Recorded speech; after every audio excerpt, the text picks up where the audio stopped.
ఈరోజు మన యొక్క పాఠం వచ్చేసి all India services and central services, అఖిల భారత సర్వీసులు మరియు కేంద్ర సర్వీసులు అంటారు.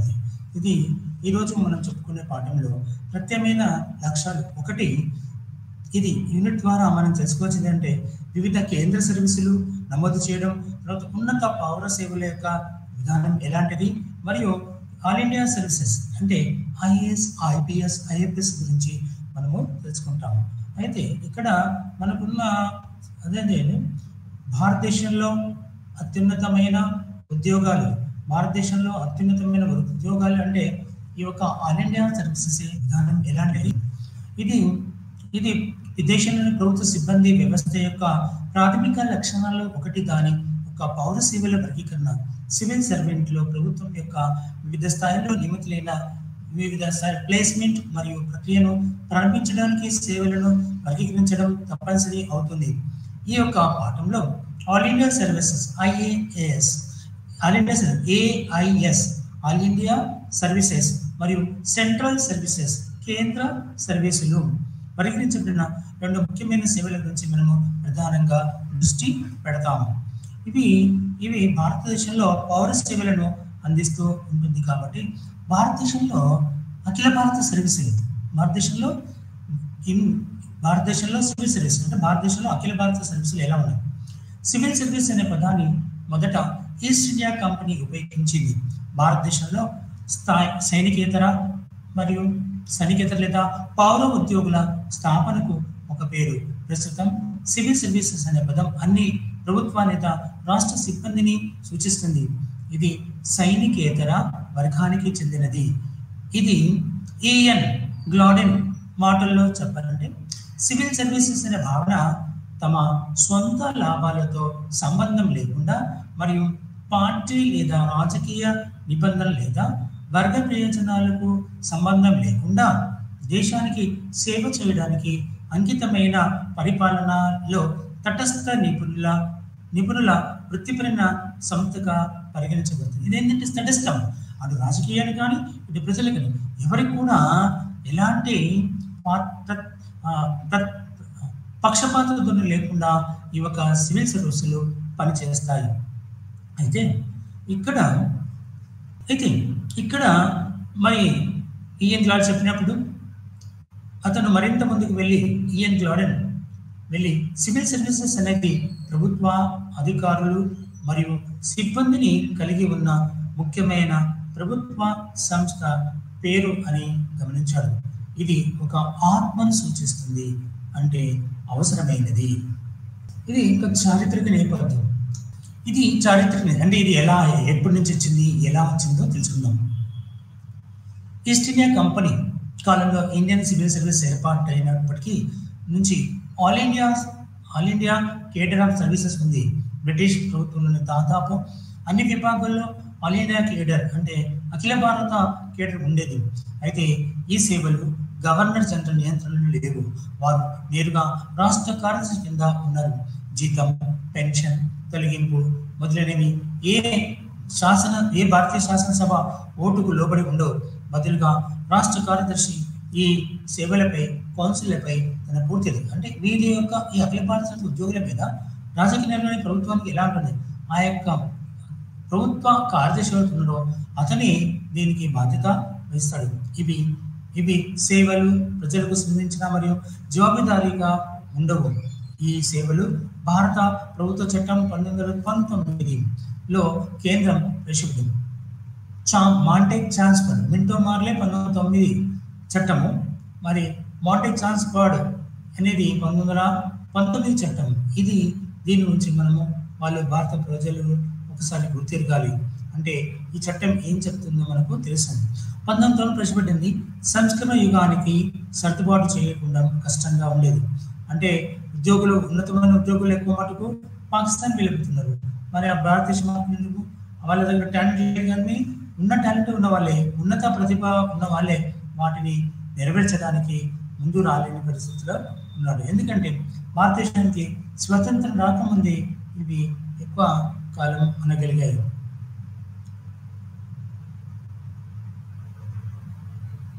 అయితే ఇక్కడ జీవితం, వాళ్ళ యొక్క జీతం ఎంత, వాళ్ళ యొక్క పెన్షన్ ఎంత, వాళ్ళని ఎలా తొలగించాలి అనేది భారత శాసనసభ ఓటులో అంటే పార్లమెంటులో ఓటు ఉంటుంది. ఆ ఓటు ద్వారా వాళ్ళు ఉండాలా తీసేయాలా అనే విధానం మీద నిర్ణయాలు తీసుకునే అధికారం ఉంది.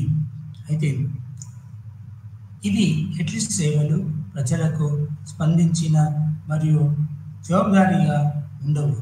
ఈ యొక్క సేవలు అఖిల భారత సర్వీసులు అఖిల భారత ప్రభుత్వ చట్టం 1919 కింద ప్రవేశపెట్టబడిన సంస్కరణల యుగంగా సర్దుబాటు చేసుకునడానికి ఉన్నది. భారత ప్రభుత్వ చట్టం 1919 కీలకంగా మారాయి. పూర్తిగా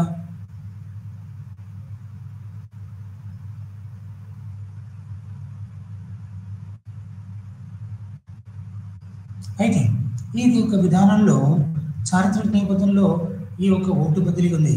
అయితే వీటికి 1919, 1924లో లీ కమిషన్ 1919లో ప్రవేశపెట్టినా కానీ 1924లో లీ కమిషన్ చట్టం AIS ఆల్ ఇండియా సర్వీస్ను రద్దు చేయాలని సిఫార్సు చేసింది. ప్రత్యేకించి భారతీయ సేవలకు బదిలీ చేయబడిన విభాగాలతో ఈ యొక్క agriculture services, Indian veterinary services మరియు Indian services of civil services, Indian police services, Indian forest services,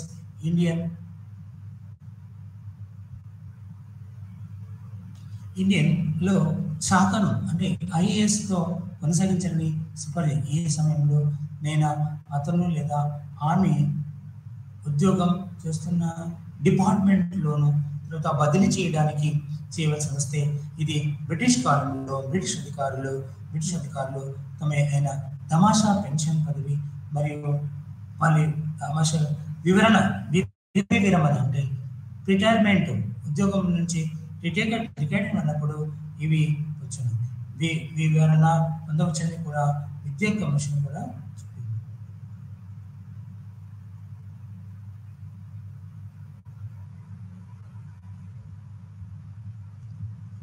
అయితే ఇక్కడ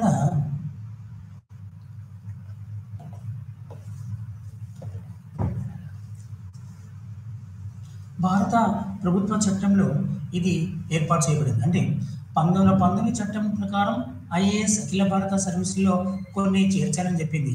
అలాగే 1924లో ఢిల్లీ కమిషన్ అసలు సివిల్ సర్వీసులు రద్దు చేయాలని చెప్పింది. ఇది 1920 AIS ఆల్ ఇండియా సర్వీస్ను రద్దు చేయాలని సిఫార్సు చేసింది. కానీ ఆ తర్వాత ఇది ఆల్ ఇండియా సర్వీసులకి ఎంతగానో ఉపయోగపడుతుందని చెప్పాలి.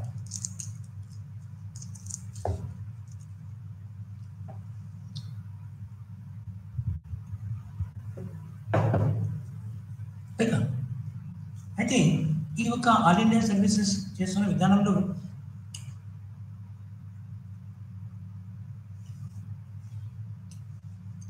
దీంతో పాటు Indian civil services, Indian police services, Indian forest services, Indian medical services మరియు ఇండియన్ సర్వీస్ ఆఫ్ ఇంజనీరింగ్ యొక్క నీటిపారుదల శాఖలో IASతో కొనసాగించాలని సిఫార్సు చేసింది. ఇది లీ కమిషన్. అయితే ఏ సమయంలో అతను ఆమె ఉద్యోగం చేస్తున్న డిపార్ట్మెంట్ను బదిలీ చేయవలసి వస్తే ఏ బ్రిటిష్ అధికారి అయినా పదవి విరమణ పొందవచ్చని కూడా సూచించింది. అంటే బ్రిటిష్ పరిపాలన చేస్తున్నప్పుడే ఈ సివిల్ సర్వీసుల గురించి ఏర్పాటు చేయబడింది.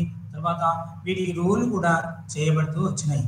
అయితే భారత ప్రభుత్వం 1909, 1919, 1935 ఇంతకుముందు చెప్పినట్టుగా 1935 భారత ప్రభుత్వ చట్టం అతి ముఖ్యమైనది.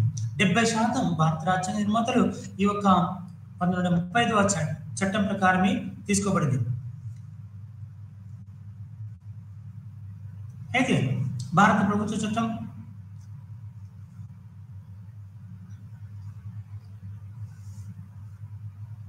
భారత ప్రభుత్వ చట్టం 35 ద్వారా ఈ మార్పులో 224లో పొందపరిచారు. అంటే ఇవన్నీ రాజ్యాంగాల్లో ఈ మార్పుల ఆధారంగా 1947లో అధికార బదిలీ సమయంలో నియామకాలు ఇండియన్ సివిల్ సర్వీసెస్ మరియు ఇంపీరియల్ పోలీస్ ఐపీ ఇంపీరియల్ పోలీసుకు పరిమితం చేయబడి అటువంటి సేవలన్నింటిలో అత్యధిక ranking ICS Indian civil services. ఇది అధిక వేతనం, అపారమైన అధికారం మరియు ప్రతిష్టతో అందించబడిన బ్రిటిష్ వారు భారతదేశాన్ని విడిచిపెట్టినప్పుడు ఇది 10 మంది ఏఐఎస్ ఆల్ ఇండియా సర్వీసెస్ మరియు 22 సిఎస్లు ఉన్నారు. వాస్తవానికి అక్టోబర్ 1946లో రాష్ట్రాల ఏర్పాటుకు ప్రాంతీయ ప్రభుత్వాల ఒప్పందాలు కూడా పొందాయి. అంటే భారతదేశానికి స్వతంత్రం వచ్చినప్పుడు చాలా మంది ఐఏఎస్ అధికారులు పాకిస్తాన్కి వెళ్ళిపోయారు. అప్పటికి వచ్చేసరికి ఈ యొక్క తక్కువ మంది ఉండేసరికి ప్రభుత్వ పాలన మీద భారం పడింది. ఆ దాంతో అది పనిచేసి అధికారుల కొరత కూడా ఏర్పాటు ఉంది. కొత్త ఆల్ ఇండియా సర్వీసెస్ ఇవి ఇండియన్ అడ్మినిస్ట్రేటివ్స్ ఐఏఎస్, అంటే స్వతంత్రం వచ్చిన తర్వాత ఐఏఎస్ ఇండియన్ అడ్మినిస్ట్రేటివ్ సర్వీస్ మరియు ఇండియన్ పోలీస్ సర్వీస్ ఐపీఎస్ ఇవి పాత సిఎస్ స్థానంలో ఐపీఎస్ స్థానంలో వీటిని పొందుపరిచారు. ఆల్ ఇండియా సర్వీసెస్ యొక్క కాన్స్టిట్యూషన్ రాజ్యాంగబద్ధమైన ఎలా ఉంది అంటే అఖిల భారత సర్వీసులు రాజ్యాంగ హోదా ఎలా ఉంది ఇప్పుడు నేను చెప్తాను.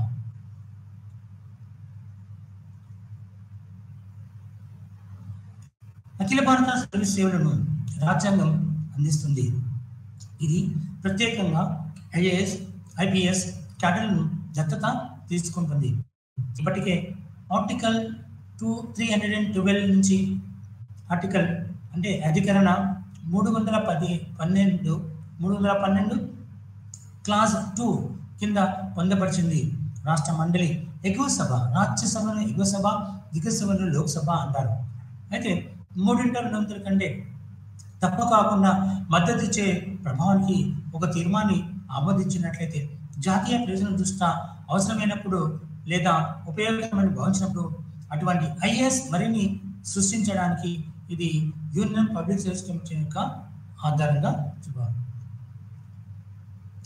సభ్యులు హాజరై మరియు voting article 312 clause 1 council of states వివిధ రాష్ట్రాల ప్రతినిధులు కలిసి ఉన్నందున దాని మద్దతు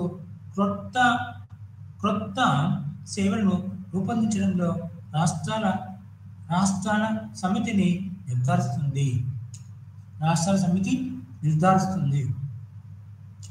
ఏఐఎస్ ఆల్ ఇండియా సర్వీసెస్ సభ్యుల రిక్రూట్మెంట్ మరియు సేవల పరిస్థితులను పార్లమెంట్ నియంత్రిస్తుంది. పార్లమెంట్ ఈ యొక్క ఐఏఎస్ అధికారులు ఐపీఎస్ అధికారులు వీళ్ళ మీద పార్లమెంటు నియంత్రణ వహిస్తుంది. ఇప్పటి వరకు ఇండియన్ ఫారెస్ట్ సర్వీస్ అనే మరో సర్వీస్ మాత్రమే ఏర్పాటు చేయదు. ఇంతకుముందు లేనుండే, కానీ ఈ తర్వాత స్వతంత్రం వచ్చిన తర్వాత కొత్తగా ఏర్పాటు చేసినందుకు దీనికి కొత్త సారథిగా పంపించడం జరిగింది. అయితే ఏఎస్ మరిన్ని సృష్టించడానికి ఇది యూనియన్ ఆఫ్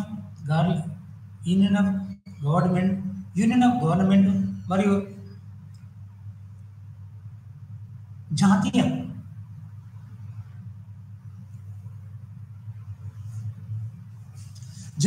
ప్రయోజనాల దృష్ట్యా అవసరమైనప్పుడు లేదా ఉపయోగకరమైన భావించినప్పుడల్లా అటువంటి ఏఐఎస్ మరిన్ని సూచించడానికి ఇది యూనియన్ పార్లమెంట్కు అధికారం ఇస్తుంది. అంటే 312 క్లాస్ 3 అంటే భారతదేశంలో అఖిల భారత సర్వీసులను ఏర్పాటు చేయడానికి ఇది రాజ్యసభ అధికారం ఉంది. అది ఈ యొక్క బిల్ కింద రాజ్యసభలోనే ఈ యొక్క బిల్లును ప్రవేశపెట్టి నూతన ఐఏఎస్ అధికారుల కోసం నూతన అఖిల భారత సర్వీస్ ఏర్పాటు చేయవచ్చును. తర్వాత సభ్యులు హాజరై ఓటింగ్ పెడతారు. అంటే పలానా వ్యక్తిని మనం ఎన్నుకుంటున్నామని. అప్పుడు 301 ఆర్టికల్ ప్రకారం ఏంటంటే కౌన్సిల్ ఆఫ్ స్టేట్స్ వివిధ రాష్ట్రాల ప్రతినిధులు కలిగి ఉన్నది. ఒక రాష్ట్రం ఒక్కొక్క దానితో కలిసి ఉన్నది కాబట్టి వాళ్ళంతా కూడా ఒకే దాంట్పై నడుచుకోవడానికి ప్రయత్నం చేస్తుంది. అయితే రాష్ట్రాల సమితి ఉండాలి. ఈ ఐఏఎస్ అధికారులను నియామకం చేస్తున్నప్పుడు వాటికి రాష్ట్రాల యొక్క అనుమతి కూడా కంపల్సరీగా ఉండాలి. ఇది ఏం చేస్తుందంటే IAIS ఆల్ ఇండియా సర్వీసెస్ అంటే అఖిల భారత సర్వీసులు సభ్యులు రిక్రూట్మెంట్ మరియు సేవల షరతులను పార్లమెంటు నియంత్రిస్తుంది. ఇప్పటి వరకు ఇండియన్ సర్వీసెస్ ఇవన్నీ కూడా forest services IAS, IPS, IFS Indian forest service, అఖిల భారత సంస్థ ఇండియన్ అడ్మినిస్ట్రేటివ్ సర్వీస్ కొన్ని షరతులతో కూడిన పార్లమెంట్ నియంత్రిస్తుంది. ఇప్పటి వరకు ఇండియన్ ఫారెస్ట్ సర్వీస్ అనే మరో సర్వీస్ మాత్రమే ఏర్పాటు చేయబడింది.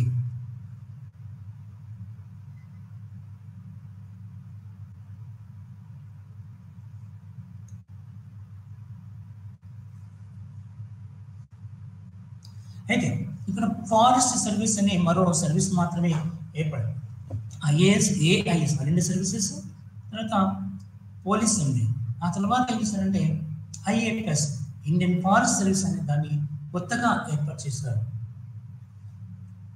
1991లో AIS చట్టం ఆదించబడిన ఈ చట్టంలో సెక్షన్ 3 మరియు సెక్షన్ 1 సబ్ సెక్షన్ 1 కింద ఆమోదించబడిన అధికారాల ప్రకారం కేంద్ర ప్రభుత్వం AIS కు సంబంధించిన కొత్త నియమాలు మరియు రూపొందించబడింది.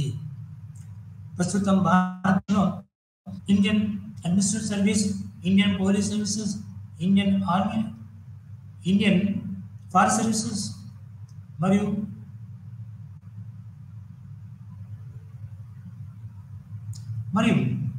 ప్రస్తుతం దేశంలో Indian administrative service, police service మరియు సబ్ రిజిస్ట్రార్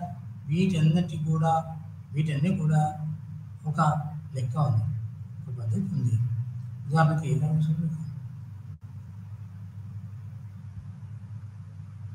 అయితే ఈ అఖిల భారత సంస్థ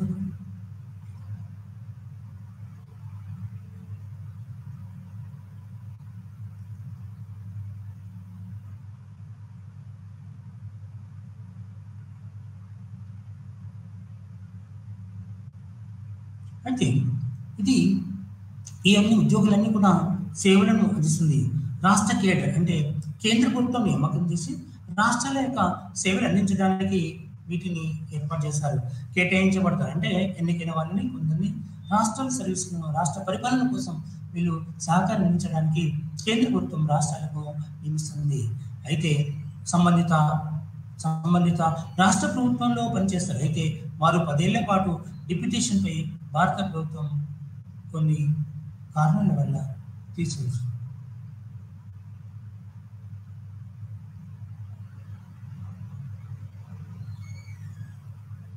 అయితే ఇప్పుడు AIS ఆల్ ఇండియా సర్వీసెస్ 3 విభాగాలను వ్యక్తిగతంగా క్లుప్తంగా చర్చిస్తాము. ఆల్ ఇండియా సర్వీసెస్ అంటే IAS, IPS, IFS Indian administrative services, IAS, APS Indian police services, IFS Indian forest services గా మనం చెప్తున్నాము.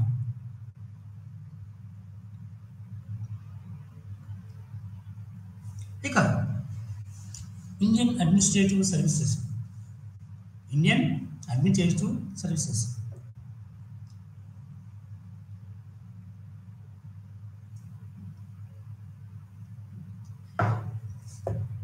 ఇది అతి ముఖ్యమైన పదవి. భారతదేశంలో అత్యున్నతమైన ఉద్యోగం అంటే IAS ఇండియన్ అడ్మినిస్ట్రేటివ్ సర్వీసెస్. ఇది ఇండియన్ సివిల్ సర్వీసెస్ యొక్క ప్రత్యక్ష వారసుడు. ఆల్ ఇండియా సర్వీసెస్ ఇది కేంద్ర ప్రభుత్వం యొక్క ప్రత్యక్ష నియంత్రణలో ఉంది.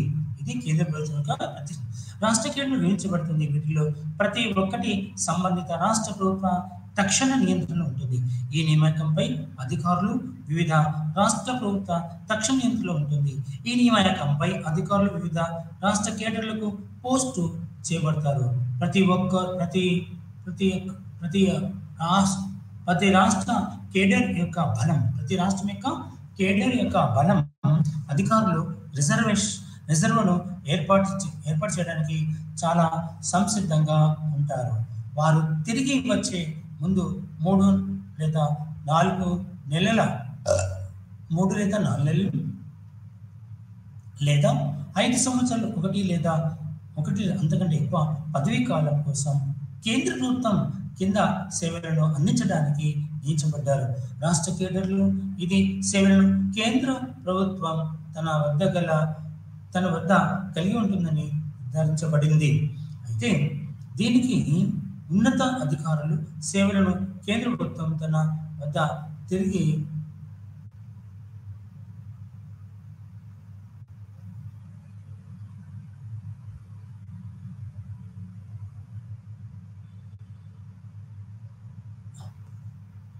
అయితే ఇది వీటి యొక్క ఎక్కువగా పదవీ కాలం కోసం కేంద్ర ప్రభుత్వం కింద సేవలను అందించడానికి నియమించబడతాయి. ఈ యొక్క నియామకం ఎలా జరుగుతుందంటే ఎక్కువ మటుకు కేంద్ర ప్రభుత్వంలో ఉన్న వివిధ మంత్రిత్వ శాఖలకు కార్యదర్శులుగా నియమించబడడానికి ఉంటారు. 4 లేదా 5 సంవత్సరాల రాష్ట్ర కేడర్లు రాష్ట్రంలో ఉన్న పరిస్థితులపై ప్రత్యక్ష జ్ఞానం మరియు అనుభవం ఉన్న అధికారుల సేవలను కేంద్ర ప్రభుత్వం తన వద్ద కలిగి ఉందని నిర్ధారిస్తుంది. మరియు రాష్ట్ర ప్రభుత్వాలు యూనియన్ ఆఫ్ స్థాయిలో అంటే కేంద్ర స్థాయిలో విధానాలు మరియు కార్యక్రమాల అవగాహన కలిగి ఉన్నవారు మరియు అధికారులు ప్రయోజనాన్ని కలిగి ఉంటారు. ఇటువంటి ఏర్పాటు 2 ప్రభుత్వాలు పరస్పర ప్రయోజనం కోసం పనిచేస్తాయి. 2 ప్రభుత్వాలు అంటే కేంద్ర ప్రభుత్వము రాష్ట్ర ప్రభుత్వం పరస్పర సహకారంతో పనిచేస్తాయి. మెజారిటీ ప్రత్యక్ష అధికారులు యూనియన్ కిందనే కనీసం ఒక సెల్ఫ్ డ్యూటీ అందించే అవకాశం ఉంది.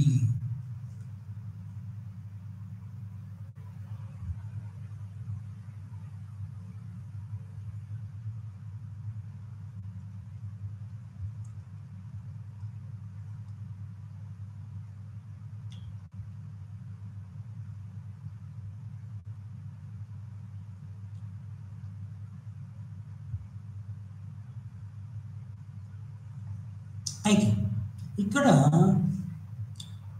కొందరిలో 1 కంటే ఎక్కువ సెల్ఫ్ ఉండవచ్చు. సీనియర్ అధికారులను సచివాలయ స్థానంలో మరియు వెలుపల తిరిగే పద్ధతిని అనధికారంగా అధికారిక పరిభాషల్లో పదవీకాల విధానం అంటారు. అయితే ఇక్కడ ఈ అధికారుల జీవితం మరియు పెన్షన్ రాష్ట్రాలు భరిస్తాయి. ఈ అధికారులు ఎవరైతే ఉన్నారో వీళ్ళ అధికారులు పెన్షన్ మొత్తం ఆ యొక్క రాష్ట్ర ప్రభుత్వమే భరించాల్సిన ఆవశ్యకత ఉంది. ఈ అధికారుల జీతం మరియు పెన్షన్ రాష్ట్రాలు భరిస్తాయి. కానీ క్రమశిక్షణ నియంత్రణ మరియు జరిమానాలు విధించడం అనేది యూనియన్ పబ్లిక్ సర్వీస్ కమిషన్ సలహా ప్రకారం భారతదేశంలో నియమించబడ్డారు.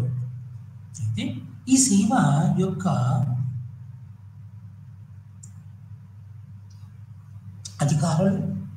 ఈ అధికారుల జీతం మరియు పెన్షన్ రాష్ట్రాలు భరిస్తాయి. కానీ క్రమశిక్షణ నియంత్రణ మరియు జరిమానాలు విధించడం అనేది యూనియన్ పబ్లిక్ సర్వీస్ కమిషన్కి ఇచ్చారు.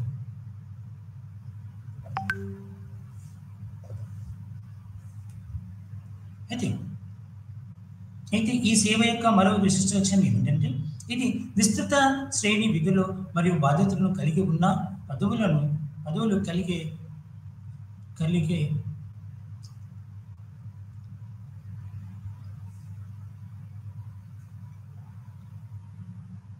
అయితే ఉదాహరణకి శాంతి భద్రతల నిర్వహణ, ఆదాయ సేకరణ, వాణిజ్యం మరియు పరిశ్రమల నియంత్రణ, సంక్షేమ కార్యకలాపాలు, అభివృద్ధి మరియు విస్తరణ పనులను మొదలైన వాటిని క్లుప్తంగా చెప్పాలంటే ఈ ఒక జీవన విధానంలో నేపథ్యం ఐఏఎస్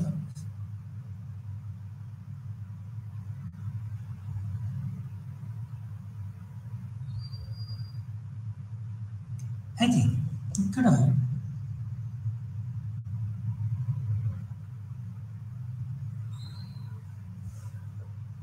ఈ నిర్వాహకులు ICS ఇండియన్ సివిల్ సర్వీసెస్ అనేది ఉదాహరణకు శాంతి భద్రత పరిరక్షణ, నిర్వహణ, ఆదాయ సేకరణ, వాణిజ్యం మరియు పరిశ్రమల నియంత్రణకు, సంక్షేమ కార్యకలాపాలను, అభివృద్ధి మరియు విస్తరణ పనులు మొదలైనవి. క్లుప్తంగా IAS అధికారులు న్యాయ వ్యవస్థను అప్పగించడానికి విమర్శించడానికి చేయదు.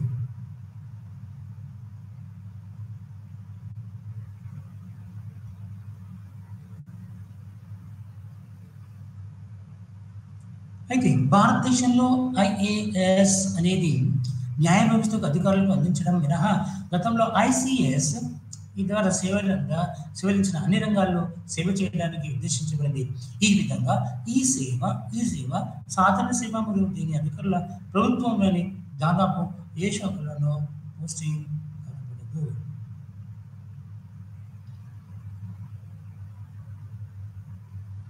అయితే సివిల్ సర్వీసెస్ అనేది ఉన్నతాధికారులకు సీనియారిటీ ప్రకారం సివిల్ సర్వీసులకు ర్యాంకులు ఇస్తారు. ఐఏఎస్ అధికారి 2 సంవత్సరాల ప్రొబేషనరీ అధికారిగా రాష్ట్రంలో తన వృత్తిగా ప్రారంభిస్తారు. ఒకవేళ ఐపీఎస్కు మొట్టమొదటి చేరినవాడు అతను ఆ రాష్ట్రం భారతదేశంలో ఐఏఎస్ అంటే Mussoorie Uttarakhand, IPS Indian police Shivarampalli, IFS Dehradun, తర్వాత కోల్కతా లేదా నాగ్పూర్లో 2 చోట్ల ఐఏఎస్ ఐపీఎస్ వాళ్ళు దానం చేస్తూ ఉంటారు. దానం చేస్తూ ఉంటే మనం మన జీవితంలో ఎక్కువగా తమ యొక్క అభివృద్ధి కోరుకుంటాం. మనం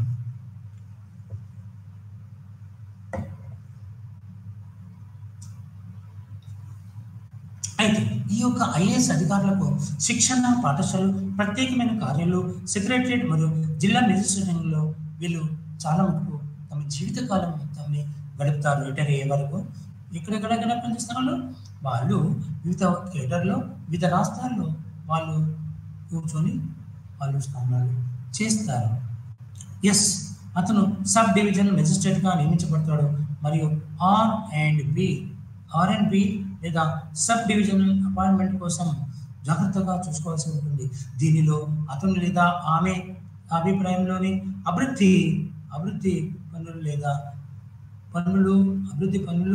లేదా సబ్ డివిజన్ వంటి సాధారణ పరిపాలనలో పాల్గొనవలసి ఉంటుంది. ఆదాయాలు మరియు పన్నులు వసూలు చేయడానికి సివిల్ ఆదాయం మరియు పన్నులు వసూలు చేయడానికి డివిజనల్ కలెక్టర్ ఉంటారు. ఈ డివిజనల్ కలెక్టర్ 2 సంవత్సరాల ప్రొఫెషనల్ మరియు పీరియడ్ తర్వాత సీనియర్ స్కేల్ ఆఫీసర్గా అతను లేదా ఆమె అతను సీనియారిటీ ప్రకారం తన సొంతం చేసుకోండి. Thank you.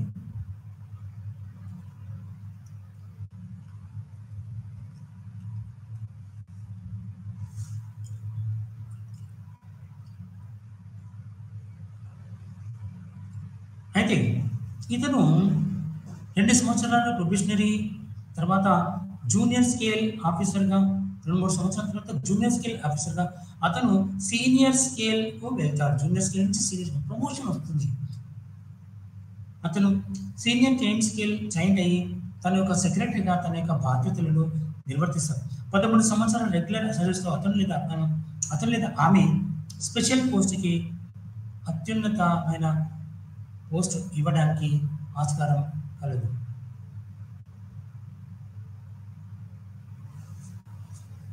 అయితే ఇక్కడ రాష్ట్రాల్లో ఒక సివిల్ సర్వెంట్ తదుపరి పదోన్నతి కమిషనర్ కమ్ సెక్రటరీ మరియు ఇది 16 సంవత్సరాల రెగ్యులర్ సర్వీస్ తర్వాత ఉంటుంది. చేరిన తర్వాత రెగ్యులర్ సర్వీస్ 16 సంవత్సరాలు. అందులో ఏం చేస్తారు? పదోన్నతి ఇస్తారు. అంటే ఒక constable, head constable, ASI, SI ఎలానైతే పరిణామక్రమం చెందుతారో ఇక్కడ కూడా వాళ్ళ ప్రతిభా పాఠాల ప్రకారం వాళ్ళకి ఏమిస్తారు? ప్రమోషన్. అంటే ప్రమోషన్.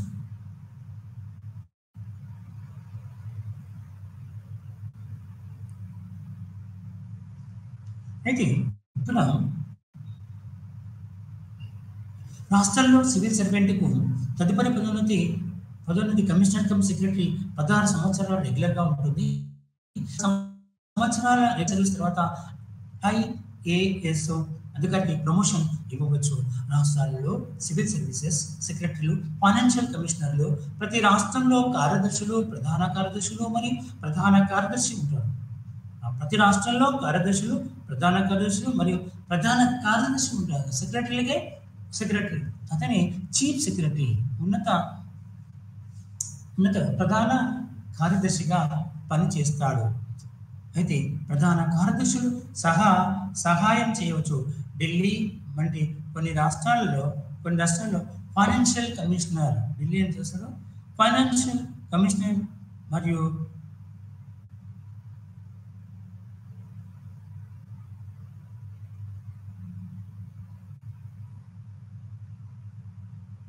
అయితే ఢిల్లీ వంటి కొన్ని రాష్ట్రాలు ఫైనాన్షియల్ కమిషనర్ మరియు అడిషనల్ చీఫ్ సెక్రటరీలు వంటి ఇతర ప్రాంతాలు కూడా మనం అభివృద్ధి చేయవచ్చు. అయితే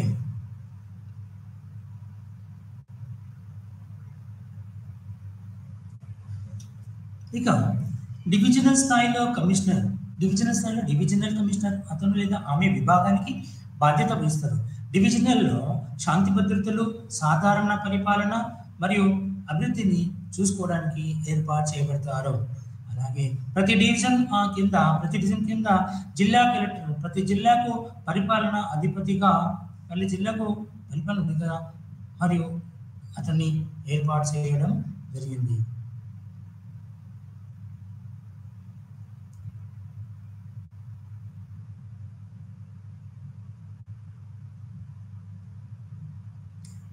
అయితే ఇది ప్రతి డివిజన్ కింద జిల్లా కలెక్టర్ ప్రతి జిల్లాకు పరిపాలన అధిపతిగా ఉంటారు. జిల్లాలో రెవెన్యూ సేకరణ, నిధులు మరియు అభివృద్ధి పనులు చూసుకోవడానికి ఈ ఉద్యోగంలో ఉంటారు. అంతేకాకుండా జిల్లా శాంతి భద్రత అధికారికి జిల్లా శాంతి భద్రతల చూసే మెజిస్ట్రేట్కు తమ యొక్క విన్నపాన్ని ప్రజలు. అయితే ఇప్పుడు ప్రతి ఒక్క వర్గ సేకరణ జరుగుతుంది.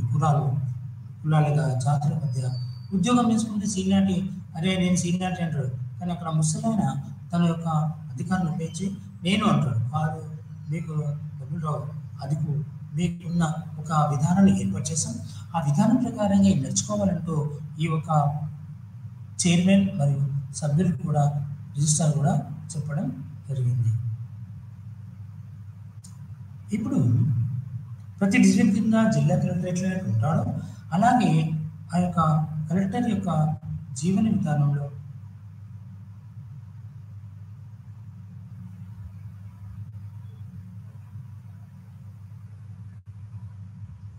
అయితే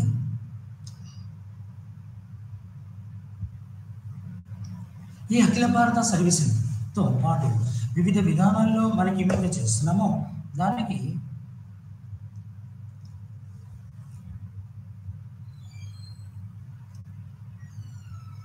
ఈ ఉద్యోగంలో ఎవరైతే పనిచేస్తారో ప్రతి డివిజన్ కింద కలెక్టర్ లాగా ప్రతి జిల్లాకు పరిపాలన అధిపతిగా జిల్లాలో ఉంటారో జిల్లాలో రెవెన్యూ సేకరణ మరియు అభివృద్ధి పనులను చూసుకోవడంలో ఈ ఉద్యోగం ఉంటుంది. అంటే ఎవరైతే జిల్లా కలెక్టర్ ఉంటారో రెవెన్యూ వసూలు అతి ముఖ్యమైనది పన్ను వసూలు చేస్తారు.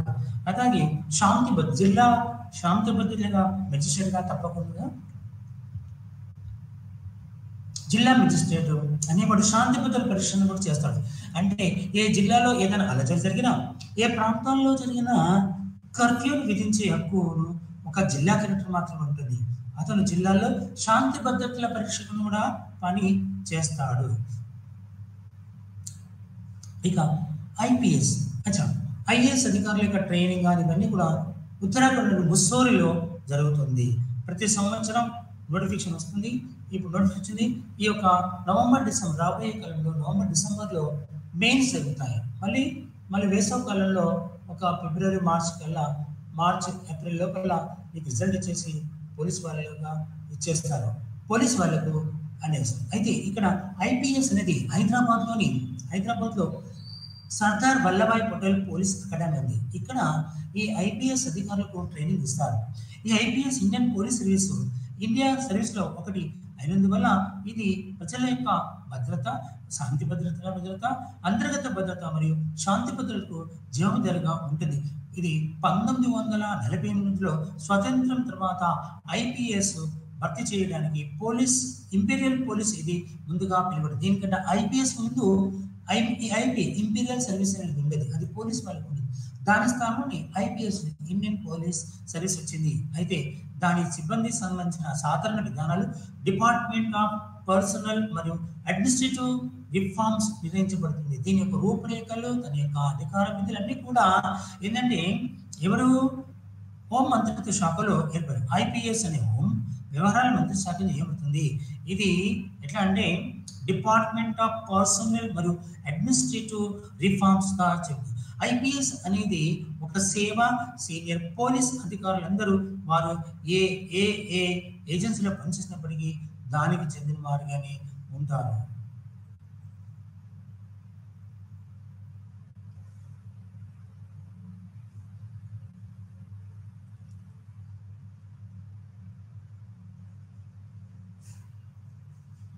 అయితే ఈ ఐపీఎస్ అధికారి అతను లేదా ఆమె సేవల ముందుకు బాధ్యత స్వీకరించాల్సిన ఉంటుంది. ర్యాంక్ ప్రకారం assistant superintendent of police, assistant superintendent of police 2 సంవత్సరాలు అతను ప్రొబేషనరీగా పనిచేయాల్సి ఉంటుంది. సూపరింటెండెంట్ ఆఫ్ పోలీస్ లేదా డిప్యూటీ కమిషనర్ ఆఫ్ పోలీసు 4 సంవత్సరాలుగా చేయాల్సి ఉంటుంది. జూనియర్ అడ్మినిస్ట్రేటివ్ గ్రేడ్ అంటే 9 సంవత్సరాల తర్వాత అతను ఇస్తాడు.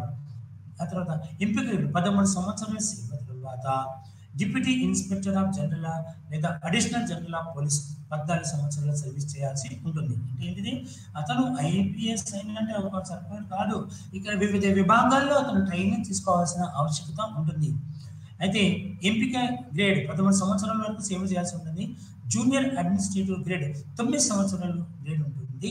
ఆ తర్వాత ఇన్స్పెక్టర్ జనరల్ ఆఫ్ పోలీస్ 18 సంవత్సరాల కేంద్ర సర్వీస్ అడ్మినిస్ట్రేషన్ ఆఫ్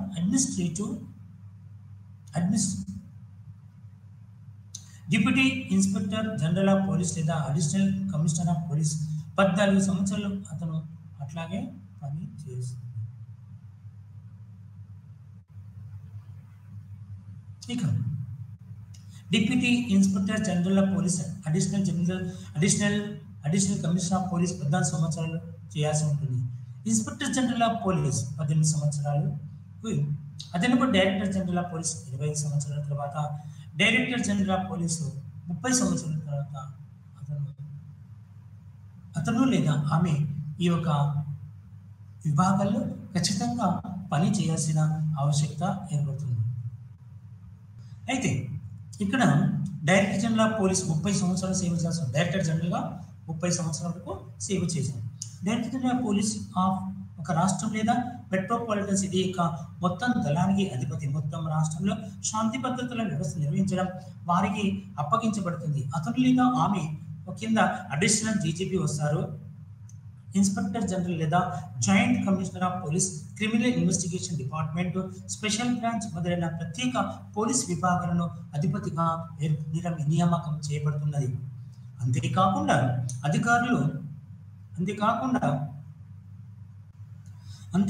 అధికారులు intelligence bureau, research and analysis రా wing, research and analysis wing మరియు సెంట్రల్ బ్యూరో ఆఫ్ ఇన్వెస్టిగేషన్ వంటి ప్రభుత్వ సంస్థలు కూడా పనిచేస్తారు. వారు స్టీల్ అథారిటీ ఆఫ్ ఇండియా నెయిల్ limited, gas authority of India limited GAIL, Indian oil corporation మరియు ఇతర సంస్థల వంటి పబ్లిక్ సర్వీస్ సంస్థల్లో కూడా పని చేస్తారు. ఈ అధికారులు రాష్ట్ర సచివాలయములు, సెంట్రల్లో కూడా పనిచేస్తారు. ఈ యొక్క ఐపీఎస్ అధికారులు ఉదాహరణకి మన గురుకులాల్లో ఉండే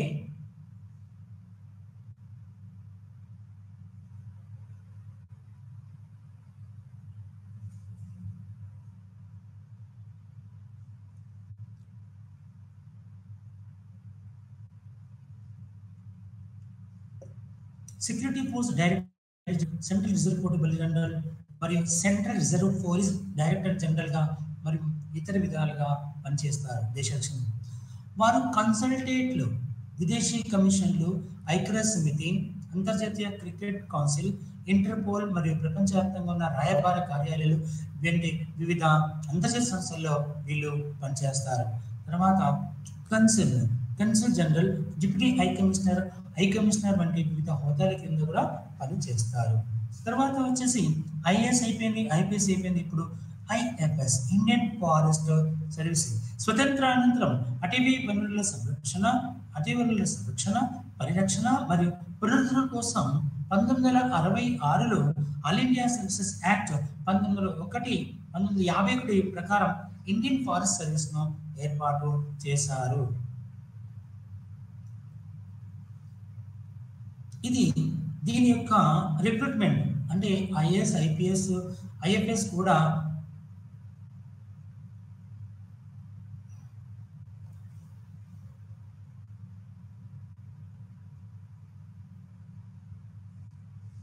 ఇది UPSC union public service commission ద్వారా ఈ యొక్క ఇండియన్ ఫారెస్ట్ సర్వీస్కు ఉన్నతమైన అధికారులను ఎంపిక చేస్తుంది.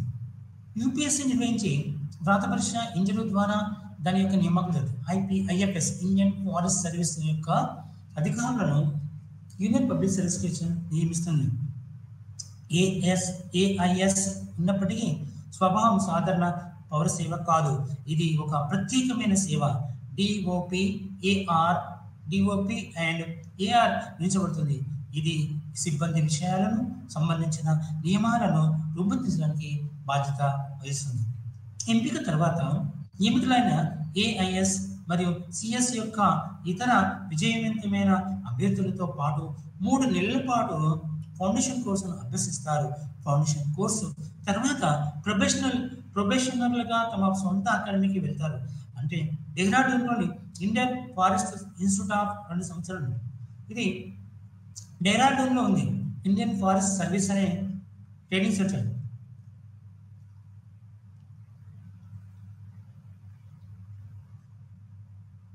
అయితే ఇది అక్కడ ఎంపికను 2 సంవత్సరాలు ఇక్కడ డెహ్రాడూన్లో ఇండియన్ ఫారెస్ట్ ఇన్స్టిట్యూట్లో 2 సంవత్సరాల ట్రైనింగ్ తీసుకుంటారు.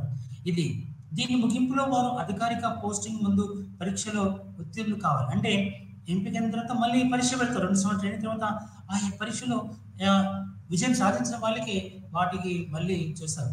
ఇక ఉత్తీర్ణులు కావాలి. దేశంలోని అత్యంత క్లిష్టమైన భూభాగాల్లో సేవలు అందించే అధికారులు సిద్ధంగా ఉన్నారని శిక్షణ పొందిన వారు చెప్తారు. భూభాగాలు భారతదేశంలో అడవులు, కొండలు, కోనలు మళ్ళీ పోస్టింగ్ చేస్తారు. అత్యంత కష్టతరమైన పని ఈ యొక్క ఇండియన్ ఫారెస్ట్ అధికారులకి ఉంటుంది. ఐఎఫ్ఎస్ అనేది కేడర్ ఆధారమైనది. అన్ని ఇతర ఏఐఎస్ లాగానే ఈ సేవలలో కూడా సభ్యులు ఉంటారు.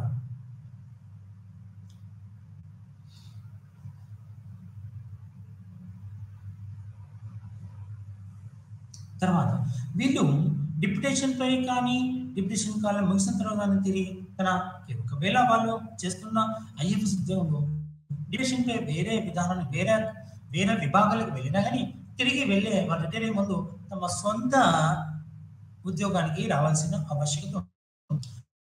తర్వాత ప్రొబేషన్ ఉంచబడుతుంది. ఆ తర్వాత అతను కానీ ఆమె కానీ క్యాడర్లోని కార్యాలయంలో రెగ్యులర్ పోస్టింగ్ పొందుతాడు. అలా తిరిగి వచ్చిన తర్వాత తన సొంత మాతృ సంస్థలోనే అతను తన ఉద్యోగాన్ని పదవీరం పొందే వరకు అతను నియమించబడతాడు. ఇండియన్ ఫారెస్ట్ సర్వీస్ యొక్క ర్యాంకులు ఎలా ఉంటాయో మొదటి ప్రొబేషనరీ అధికారి, ఇండియన్ ఫారెస్ట్ ఆఫీసర్ మరియు deputy conservator forest officer, chief conservator of forest officer, అదనపు chief conservator of forest, principal chief conservator of forest రాష్ట్రంలో అత్యున్నతమైన పదవిగా మనము చెప్పవచ్చు. అటవీ అనేది ఉమ్మడి జాబితాలోని అంశం. అంటే జాబితాలు 3: కేంద్ర జాబితా, రాష్ట్ర జాబితా మరియు ఉమ్మడి జాబితా. 3 జాబితాల్లో ఈ యొక్క అటవీ అనేది కేంద్ర మరియు రాష్ట్ర ప్రభుత్వం దీన్ని ఉమ్మడి జాబితాలో చేర్చారు. అయితే సార్ అటవీ కేంద్రం, forest service of India, wild life institute of India, Indian council of forestry research and education, Indira Gandhi national forest academy, directorate of forest education, wild life crime control bureau, ఐక్యరాజ్యసమితి ఆహార మరియు వ్యవసాయ సంస్థ, international centre for integrated mountain development. ఇవన్నీ కూడా మన IFS Indian forest సర్వీస్లో ఏర్పాటు చేసిన జాబితా.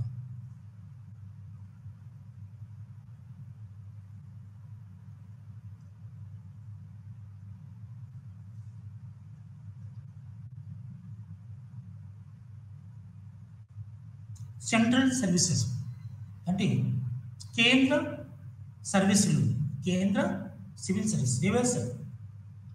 ఇది ఇప్పటివరకు ఆల్ ఇండియా సర్వీస్ గురించి చెప్పాను. ఇది కేంద్ర సర్వీసుల గురించి ఇప్పుడు మీకు వివరిస్తాం. సెంట్రల్ సర్వీసెస్ అనేది కేంద్ర ప్రభుత్వం యొక్క ప్రత్యేక నియంత్రణలో ఉంటుంది. వారు కేంద్ర ప్రభుత్వంలో పనిని చేస్తారు. అంటే ఈ సెంట్రల్ సర్వీసెస్ అన్ని ఓన్లీ కేంద్ర ప్రభుత్వ విభాగాలు ఏవైతుందో అందులోనే పనిచేస్తారు, రాష్ట్రాలకు మాత్రం చేయరు. ఇండియన్ సివిల్ అకౌంట్స్ సర్వీసెస్ ఇందులో ఉండే కొన్ని ముఖ్యమైన చెప్తాను. ఇందులో వారి కేంద్రంలో Indian revenue services, Indian information services, Indian customs and central excise services, Indian postal services, Indian audit and account services, Indian defence and estate services, Indian defence and account services, Indian civil account services, Indian railway traffic అనే control service central సర్వీస్లో ఉన్నాయి. ఇవన్నీ కూడా ఇప్పటిదాకా నేను చెప్పినవన్నీ కూడా కేంద్ర సర్వీస్లోని చెప్తున్నాను. వీటిని క్లాస్ 1 ఆఫీసర్లు అంటారు. కేంద్రంలో క్లాస్ 1, క్లాస్ 2, క్లాస్ 3, క్లాస్ 4. రాష్ట్రాలు అయితే గ్రూప్ 1, గ్రూప్ 2, గ్రూప్ 3, గ్రూప్ 4. ఈ క్లాస్ 1 అనేది అతి ముఖ్యమైనది. మన దగ్గర గ్రూప్ 1 అంటే డిప్యూటీ కలెక్టర్లు, కలెక్టర్ తర్వాత ఉండే ఉద్యోగాల్లో అన్నిటికీ కూడా ఈ యొక్క గ్రూప్ 1 ఆఫీసర్ ఉంటారు. అలాగే కేంద్రంలో అయితే క్లాస్ 1. ఇవన్నీ కూడా ఇండియన్ రెవెన్యూ, సెంట్రల్ ఎక్సైజ్, పేడ్ అకౌంట్స్, తర్వాత ఇండియన్ సివిల్ అకౌంట్స్, ఇలా Indian army, Indian defence, Indian railways లో ఉండే అత్యున్నతమైన పదవులన్నీ కూడా సెంట్రల్ సర్వీసెస్ కావచ్చు, కేంద్ర ప్రభుత్వ సర్వీసులు. అయితే వీటిని రాష్ట్ర ప్రభుత్వ సేవలకు పోస్ట్ చేయరు. వీళ్ళనందరినీ రాష్ట్ర ప్రభుత్వం చేయరు. అరుదైన సందర్భంలో కొంతమంది అధికారులు తమ సొంత రాష్ట్రం లేదా వ్యక్తిగత అభ్యర్థనపై ఏదైనా రాష్ట్రానికి డిప్యూటేషన్ పై వెళ్తారు. ఒకవేళ వీళ్ళు సొంత రాష్ట్రానికి తన ఊరు దగ్గరలో ఉండడానికి డిప్యూటేషన్ పై వెళ్తారు, తిరిగి అక్కడికి రావాల్సి ఉంటుంది. కేంద్ర ప్రభుత్వ సివిల్ సర్వీస్ అనేది సెంట్రల్ సివిల్ సర్వీస్ అని పిలువబడే స్థాపించబడింది. సేవలను కొనసాగిస్తుంది. అలాగే సాధారణ కేంద్ర సేవలను కలిగి ఉన్న ఏర్పాటు చేసిన సేవలను వెలుపల సృష్టించి సివిల్ పోస్టులను కూడా కలిగి స్థాపించబడిన సెంట్రల్ సివిల్ సర్వీసెస్ మరియు సివిల్ పోస్టులు రెండు ముఖ్యమైన అవారణ క్రమంలో ఉంటాయి. ఒకటి క్లాస్ 1, క్లాస్ 2, క్లాస్ 3 మరియు క్లాస్ 4 వర్గీకరించబడ్డాయి. సెంట్రల్ సివిల్ సర్వీసెస్ వర్గీకరణ, నియంత్రణ మరియు అప్పీల్ రూల్స్ ప్రకారం 1965 ప్రకారం హోం వ్యవహారాల మంత్రిత్వ శాఖ వీటిని నిర్వహిస్తారు. అపాయింటింగ్ అథారిటీ ఒకటి కాబట్టి సేవలు అఖిల భారత మరియు కేంద్ర సర్వీసుల వర్గీకరణ ఎటువంటి సమర్థన లేదని తరచూ ఎత్తి చూపబడుతుంది. అయితే నియామక అధికారం ఒకటే అయినప్పటికీ రెండింటి మధ్య గణనీయమైన వ్యత్యాసం ఉంది. ఏఐఎస్ ఆల్ ఇండియా సర్వీస్ యొక్క అధికారులు కేంద్ర మరియు రాష్ట్ర ప్రభుత్వాల యొక్క విధులను పిలిచే ఏ కారణాలకైనా నియమించబడవచ్చు. అయితే కేంద్ర సేవల అధికారులు కేంద్ర ప్రభుత్వ ఉద్యోగులు మాత్రమే నియమిస్తారు మరియు ఉద్యోగుల ప్రత్యేక స్వభావాన్ని కలిగి ఉంటారు. అంటే అది ఆల్ ఇండియా సర్వీస్ ఏవైతే ఐఏఎస్, ఐపీఎస్, ఐఎఫ్ఎస్ వీరు కేంద్ర ప్రభుత్వం ఎంపికైనా కానీ రాష్ట్రాల్లో పనిచేస్తారు. కానీ అక్కడ ఈ యొక్క సెంట్రల్ అంటే కేంద్ర సర్వీస్ మాత్రం దేనికైతే ఎంపికైతారో అక్కడే పనిచేస్తారో వాటి విభాగాల్లోనే ఉంటారు. అయితే సెంట్రల్ సర్వీస్ క్లాస్ 1 మరియు క్లాస్ 2 రిక్రూట్మెంట్ యూపీఎస్సీ ద్వారా ఏకీకృత ఆల్ ఇండియా సర్వీసెస్ ఎగ్జామినేషన్ ఆధారంగా జరుగుతుంది. కేంద్రాన్ని అంటే చిన్న ఏవైతే ఉన్నాయో ఆల్ ఇండియా సర్వీస్ ద్వారా యూపీఎస్సీ ద్వారానే ఈ క్లాస్ 1 ఆఫీసర్ల ఉద్యోగుల ఎంపిక జరుగుతుంది. వాటికి చేస్తారు.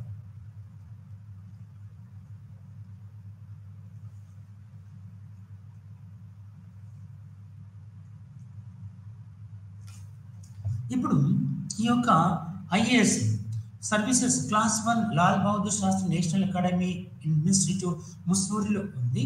ఇతర సెంట్రల్ ట్రైనింగ్ ఇన్స్టిట్యూట్లో వారి యొక్క మొదటి పోస్టింగ్ వెళ్లే ముందు 5 నెలల ఫౌండేషన్ కోర్సు శిక్షణ హాజరు కావాల్సి ఉంటుంది. ఎక్కడైతే ఇది ముస్సూరిలో Lal Bahadur Shastri national academy of administration యొక్క కార్యాలయంలో ఇక్కడ ట్రైనింగ్ ఇస్తారు క్లాస్ 1 కానీ ఐఏఎస్ వాళ్ళకి. అయితే 5 నెలల ఫౌండేషన్ కోర్సు ఉంటుంది. సెంట్రల్ సర్వీసెస్ కూడా ఈ యొక్క ఐఏఎస్ మళ్ళీ చేస్తున్నాం. అలాగే ఈ యొక్క క్లాస్ 1 కూడా వాళ్ళ సభ్యులకు కూడా 5 నెలల ట్రైనింగ్ ముస్సూరిలో ఇస్తారు. అయితే శిక్షణ యొక్క syllabus AS all India services యొక్క సిలబస్ నుండి భిన్నంగా ఉంటుంది. అధ్యయన కోర్సులు అంటే AS all India service syllabus ఏదైందో దానికి భిన్నంగా ఉంటాయి. ఎందుకంటే భిన్నమైన కోర్సులని సెంట్రల్ సర్వీస్, అకౌంట్స్, ఆడిట్ ఉంటాయి కాబట్టి వాళ్ళకి తగ్గట్టుగానే కోర్సులు ఉండి వాటి కోర్సు ద్వారానే వాళ్ళకు పరీక్ష నిర్వహించి వాళ్ళ ట్రైనింగ్లో ఇస్తారు. అయితే ఇది నిర్దిష్ట సేవలు సభ్యుడు చేయవలసి ఉంటుంది అని అతను లేదా ఆమె శిక్షణ ముగింపులో ప్రొబేషనరీ మొదటి కోసం ఆమె అతను చేరబోయే పనికి నేరుగా సంబంధించిన కోర్సులో డిపార్ట్మెంటల్ పరీక్షల్లో ఉత్తీర్ణులయ్యారు. అంటే ఏ డిపార్ట్మెంట్లో వాళ్ళు చేరతారు అంటే సెంట్రల్ ఎక్సైజా, అకౌంట్స్ శిక్షణ, రైల్వేసా, ఏదైనా కావచ్చు, రెవెన్యూ సెక్టర్, ఆ యొక్క సంస్థ యొక్క విధి విధాన రూపకల్పనని ట్రైనింగ్ తీసుకొని వాళ్ళు అక్కడ చేరుతారు. తర్వాత సిఎస్ సెంట్రల్ సర్వీసెస్ కి రిక్రూట్ అయిన వ్యక్తి ఉద్యోగంలో నిరంతరం శిక్షణ పొందవలసి ఉంటుంది. అయితే సెంట్రల్ సర్వీస్ కేంద్ర ప్రభుత్వ ఉద్యోగుల్లో ఎవరైతే చేరతాడో నిరంతరంగా ప్రతి సంవత్సరం ఒక్కోసారి ట్రైనింగ్ చేయాల్సిన అవసరం. ఈ సేవల యొక్క రోజువారీ నిర్వహణ వ్యక్తిగత మంత్రిత్వ శాఖపై ఆధారం. ఇవైతే ఉన్నారో రోజు రైల్వే రోజు కొత్త విధానాలు వస్తాయి. వాటిని కూడా నేర్చుకోవచ్చు. తర్వాత పే అండ్ అకౌంట్స్ లేకపోతే రెవెన్యూలో ఉండే మార్పులు చేర్పులు కూడా ప్రతిదీ కొత్తగా ఉంటాయి. అయితే డిపార్ట్మెంట్ ఆఫ్ పర్సనల్ సర్వీసెస్ షరతులను నిలుస్తుంది మరియు ఆర్థిక మంత్రిత్వ శాఖ యొక్క పే స్కేలు మరియు వేతన స్థిరీకరణ, ఇంక్రిమెంట్లు మంజూరు, పెన్షన్ మరియు పదవి విరమణపై గ్రాట్యుటీ స్థిరీకరణ, ప్రావిడెంట్ ఫండ్కు సంబంధించిన అంశాలపై వీటికి మొదలైన ఆర్థిక అంశాలపై కూడా నిర్ణయిస్తుంది. బంజరు భూములు అంటే ఏదైతే ఉందో దేశంలో ఏర్పాటు చేయబడిన బంజర్ భూములు ఏవైతే ఉన్నాయో అంటే భూమిని ఉపయోగంలో లేని వాటిని బంజర్ భూములు అంటారు. వీటి ప్రభుత్వ ఆదాయం ఉంటుంది. వాటి యొక్క పరిరక్షణ, బంజర్ భూములు ప్రభుత్వ భూముల యొక్క పరిరక్షణ మరియు వాటి కోసం వ్యక్తిగతంగా తన యొక్క విధి విధాన రూపకల్పనలో అనేకమైన విధాన రూపకల్పన చేయబడుతూ ఉంటుంది.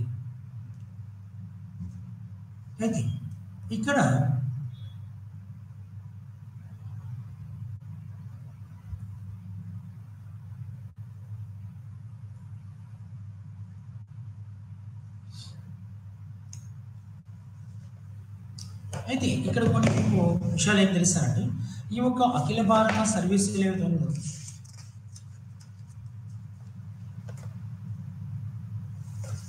ఇప్పటిదాకా సిఎస్ సెంట్రల్ సర్వీసెస్ గురించి చెప్పాను. అయితే అఖిల భారత సర్వీసులపై అనుకూల ప్రతికూల వాదనల గురించి మీకు వివరిస్తాను. ఒకటి ఏంటంటే అఖిల భారత సర్వీసులకు చెందిన అధికారులు జాతీయ సైనికతకు పెంపొందిస్తారు. జాతీయ దృష్టిలో పనిచేస్తూ ప్రాంతీయ భాష మతపరమైన అంశాలకు దూరంగా ఉంటారు. సాధారణంగా ఇతర రాష్ట్రాలు నియమించడం వల్ల ఇది జరుగుతుంది. ఒకవేళ ఆంధ్ర తెలంగాణ చెందిన వ్యక్తి అయితే బీహార్, ఒరిస్సా, తమిళనాడు, కేరళ కోసం ఒక భాషాపరంగా వాళ్ళ మాతృక కాకుండా వేరే రాష్ట్రాలను వీళ్ళను నియామకం జరుగుతుంది. అఖిల భారత సర్వీస్ చెందిన అధికారులు అధిక పాలన సామర్థ్యం ప్రదర్శిస్తారు. బ్రిటిష్ వారి కాలంలో వీరిని steel frame of administrative structure గా వ్యవహరిస్తారు. స్టీల్ ఫ్రేమ్ ఆఫ్ అంటే ఆ యొక్క ఇనుముతో చేసిన ఫ్రేమ్ గా ఉండి అది ఎవరు విడగొట్టలేని పరిస్థితిగా ఉంటుందని చెప్పబడింది. అఖిల భారత సర్వీసులకు చెందిన అధికారులు దేశమంతటా ఒకే రకమైన పాలన స్వరూపం నిర్వహిస్తారు. అఖిల భారత చెందిన అధికారులు దేశం మొత్తం మీద ఒకే విధానంతో వాళ్ళు పనిని నిర్వహిస్తూ ఉంటారు. అంటే రాష్ట్రపతి పాలన ప్రవేశపెట్టినప్పుడు రాష్ట్రపతికి పాలన కొనసాగిలో అఖిల భారత సర్వీసులు అధికారులు సహాయం చేస్తారు. వీళ్ళు విధేయత పూర్వకంగా ఉంటాడు. సివిల్ సర్వీసెస్ స్వతంత్ర నిష్పక్షపాతం కొనసాగడానికి రాజ్యాంగపరమైన రక్షణ ఉండడం వల్ల ప్రాంతీయ స్థానిక ఒత్తిడి ప్రలోభాలకు దూరంగా ఈ యొక్క అధికారులు ఉంటారు. ఇక మనము ముగింపులోకి వెళ్దాం. ముగింపు ఇది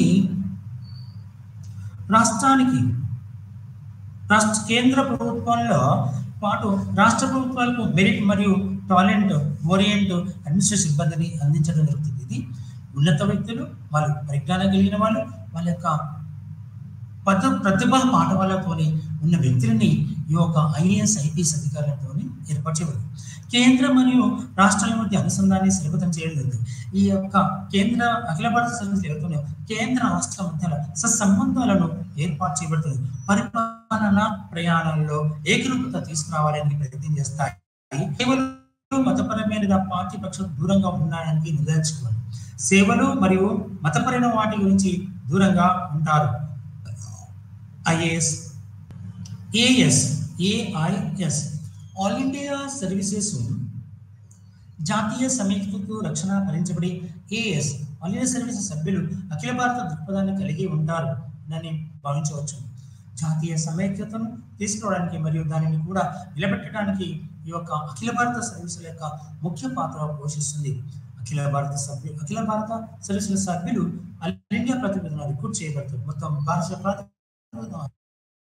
భారతదేశం మొత్తానికి వారిని ఎంపిక చేస్తారు. ఇది ప్రజాస్వామ్య ఐక్యీకరణ కొనసాగుతుందని, ప్రజాస్వామ్య ఏకీకరణకు కొనసాగించడం మొగ్గు చూపుతుంది ఆల్ ఇండియా సర్వీసెస్.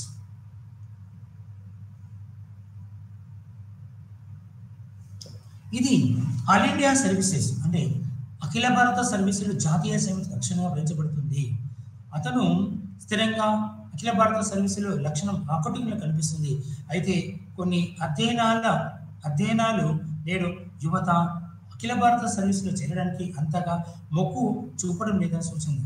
అలాంటి పరిస్థితి ప్రభుత్వం యొక్క రిజర్వేషన్ విధానానికి పాక్షికంగా ఆమోదించని చెప్పబడుతుంది. అదే సమయంలో వేతనం మరియు ప్రతిష్టాత్మకమైన అవకాశాల లభ్యత, ప్రైవేటీకరణ మరియు సరళీకరణ యుగంలో వివిధ బహుళజాతి కంపెనీలు రంగప్రవేశం చేశాయి. ఇది అంతకుముందు ప్రభుత్వ రంగానికి ప్రత్యేకంగా నిలువగా ఉండేవి. ఏదైనా కొత్త విధానంలో తీసుకొచ్చిన కొత్త సంస్థలు ఏర్పాటు చేసినప్పుడు అది ప్రభుత్వంలో చేతులు ఉన్నప్పుడు, కొత్త కంపెనీలు వచ్చినప్పుడు వాటి విధానాల రూపకల్పనలో ప్రైవేట్ సంస్థల యొక్క పెట్టుబడులు వాటి యొక్క ఏర్పాటు చేయడం జరుగుతుంది. ఎప్పుడైతే LPG liberalisation, globalisation, LPG liberalisation, privatisation, globalisation వీటి మూలంగా ప్రపంచంలో కొత్త విధానాలు రూపబడి అది ఒక పెద్దగా విస్తరించబడుతున్నాయి. ప్రభుత్వంలోని అత్యున్నతమైన పదవులైన కేంద్ర లేదా రాష్ట్ర ప్రభుత్వాల్లో IAS Indian administrative service, IPS Indian police service, అధికారులచే ఐవిఎఫ్ఎస్ ఇండియన్ ఫారెస్ట్ సర్వీస్ ఇవన్నీ కూడా అఖిల భారత సర్వీసులుగా ఉంటాయి. ఇది రాష్ట్ర సివిల్ సర్వీసెస్కు చెందిన అధికారులు పదోన్నతులు అవకాశాలు కొంత ఆటంకం కలిగిస్తాయి. ఇందులో రాష్ట్రంలో కలిసిన డిప్యూటీ కలెక్టర్లు కానీ క్లాస్ 1 గ్రూప్ 1 ఆఫీసర్లు ఉన్నారు. వాళ్ళు కూడా మళ్ళీ వాళ్ళకు కలెక్టర్లుగా ఐఏఎస్ హోదా, ఐపీఎస్ హోదా పొందుతూ ఉంటారు. వాటి మూలంగా దీంట్లో కొన్ని విషయాలు మనకు చెప్పబడతాయి.